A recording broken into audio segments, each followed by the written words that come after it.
விநாயகா எப்படியாவது இந்த மேட்ச்ல அடிச்சு வேர்ல்டு கப் ஸ்குவாட்ல விக்கெட் கீப்பரா நான் எடுக்கணும். விநாயகா எப்படியாவது இந்த மேட்ச்ல அடிச்சு வேர்ல்டு கப் ஸ்குவாட்ல என்ன விக்கெட் கீப்பரா எடுக்கணும். என்ன நான் சொன்னது எனக்கே கேக்குது. டாக்கிங் டாம் எதுவும் வச்சிருக்காங்களா? என்னடா அதை கும்பிட்டு இருக்கிற சொல்லி? இல்லப்பா அந்த விக்கெட் கீப்பர் எனக்கு கிடைக்கணும்னு வேண்டிட்டு இருந்தேன். டேய் என்னடா நினைச்சிட்டு இருக்கீங்க?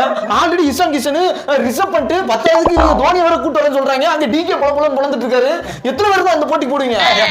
நான் எங்க சவுத் ஆப்பிரிக்கா விக்கெட் கீப்பிங் இருக்குலப்பா அதுக்கு பேசிட்டு இருந்தேன். சவுத் ஆப்பிரிக்காவுக்கு சொன்னீங்களா? இன்னைக்கு நான் அடிச்சாதான் வந்து எனக்கு வந்து வேர்ல்டு கப்ல ஸ்லாட் கிடைக்கும். கீப்பரா இன்னைக்கு நான் அடிக்க போறேன். ஓகேவா?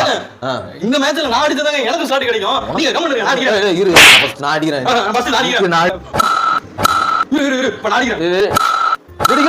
போதும் நீ வெளியே போ. இது பதட்டமா இருக்கு. விக்கெட் கீப்பர் அடிச்சாலே பயமா இருக்கு நமக்கு. ஜீசஸ் இந்த மேட்ச் நல்லா அடிச்சாதான் விக்கெட் கீப்பர் ஸ்டார்ட் பண்ணி வேர்ல்ட் கப்ல. நல்லா அடிக்கணும். என்ன சொன்ன? வேர்ல்டு கப்ல விக்கெட் கீப்பர் ஸ்டார்ட்டா? பதட்டப்படாதீங்க. வெஸ்ட் இண்டீஸ் டீம்ல விக்கெட் கீப்பர் ஸ்டார்ட் பண்ணணும்னு சொன்னேன். அப்பாடா வெஸ்ட் இண்டீஸ். நான் கூட இங்க இண்டீஸ்னு நினைச்சேன்.